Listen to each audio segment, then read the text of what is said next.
Point of order. The honorable member, what is the point of order? Honorable member Sumanthiran has been asking from yesterday morning. You can't be biased. How long did I ask you I've for the been speech? instructed by the Secretary General. No, the secretary has no say. Secretary said it's always with you. Honorable Sumanthiran has been asking from the morning, and they are the second. Be independent. Yes. Honorable presiding member. Honorable Sumanthiran, please continue. Yeah,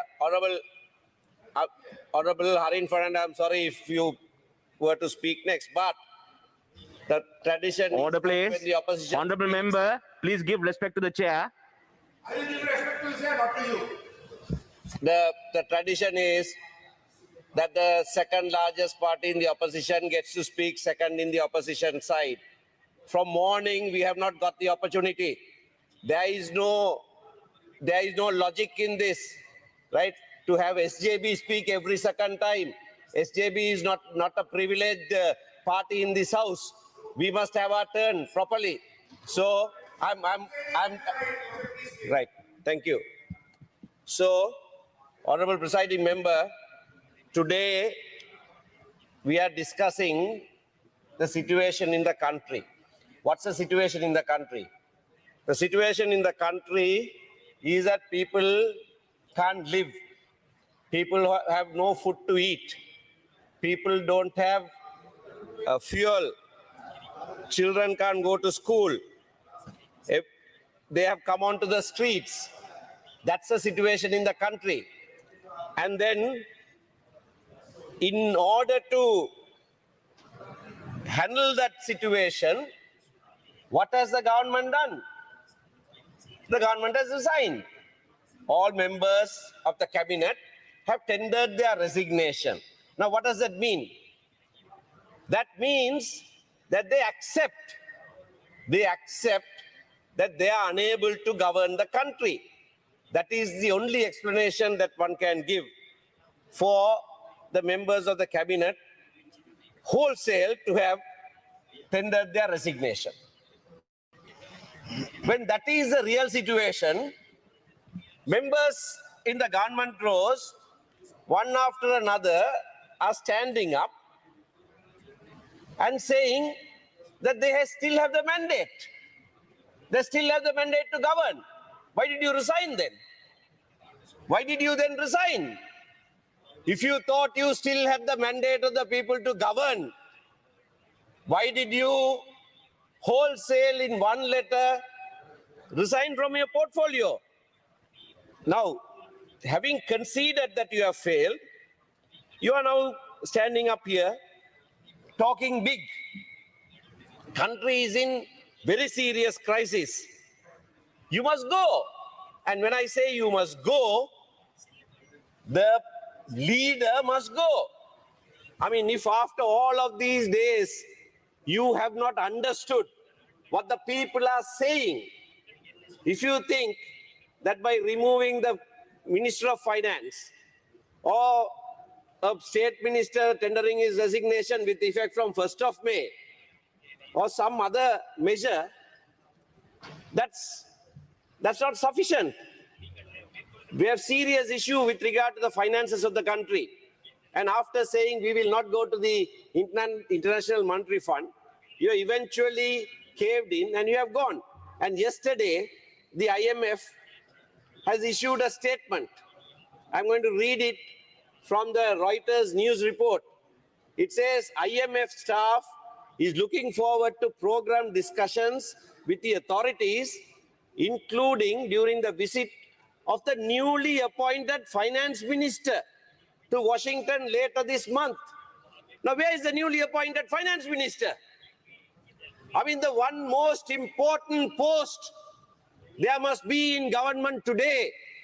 If you are to deal with the situation out there, if you are to deal with the dollar crisis, if you are to deal with the escalating prices, if you are to deal with the shortage of food, the shortage of medicine, it is the Minister of Finance. And you don't have a Minister of Finance. You have decided to go to the IMF, but who is to go? Who is to go? Your Secretary to the Treasury has resigned.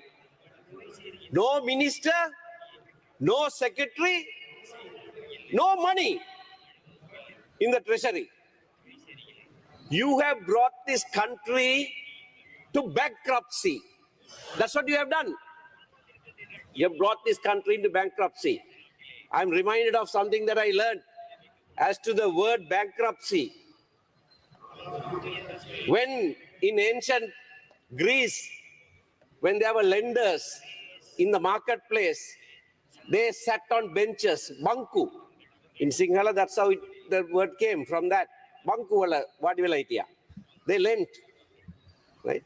They lent more than they could actually afford. At the end of the day, if they did not have money to give back, people came, took that bench and broke it into two. Bancus raptus.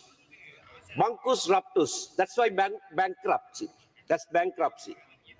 So people have now come to take your chair, your throne, what you thought the Rajapaksa throne, and they are breaking it into two. They're chasing you away from the government. So that trader, the banker, Bancus raptus, and he was chased away. That's what they're doing. Because you have made the country bankrupt. How did that happen? Yes, it happened over a long period of time. You borrowed, blindly borrowed to fight a war. You blindly borrowed to fight a war. Now, why did you have to fight a war? You had to fight a war because you did not keep your promises. If the Bandaranaike Chelvanayagam Pact had been implemented, if the Dudley Chelvanayake Chelvanayagam Pact had been implemented, Tamil youth would not have taken up arms. You did not keep your promises, and that's why you had to fight a war. That's why you had to borrow so much. And now the time of repayment has come. But the last trigger, the trigger that sent you down the slippery slope from which you are unable to climb back up, happened in December 2019 when President Gotabaya Rajapaksa became president and wanted to hold a parliamentary election very soon. He thought, okay, with this wind, we will capture power, come into parliament as well, announced series of tax cuts, lowered the rates of VAT, increased the threshold for income tax, corporate tax, etc. Now, the analysis shows by that one act alone, 25% of the revenue to the country was lost. Member, you have 2 more minutes. Yes, thank you. 25% revenue was lost. What is worse, 33% of the taxpayers got out of the tax net. And that is how everybody reckoned that you will not be able to meet balance of payments. Your ratings dropped. And today at the Public Finance Committee, it was confirmed that in April 2020, we were shut out of the financial markets. We were blacklisted. 2 years ago, we were blacklisted. But you did not tell the people that. Your mismanagement, your keenness to win the election by giving freebies, sweeteners to the people, that caused it. Once you were shut out of the international financial markets, it was the slope from which you could never climb back. That's why the country is in this situation. At least now people have woken up. That's why they are saying, go home. That's why they are calling on the president to go. Because it was the act of the president that triggered this collapse. He must go. If this is a democratic country, if you have ears to hear, listen. If anyone in the government ranks, if you actually have ears, tell your president to go. The constitution has made provision when the president resigns, how the country will be governed. All that will happen. But until he goes, people will not relent. I can tell you that. This is not something that any political party has organized. And I must tell the chief of government whip not to try what President J.R. Jayawardeneh tried in 1983. Put the blame on the left forces of the country, driving them back into underground. That's what happened to the JVP, who had joined the mainstream by then.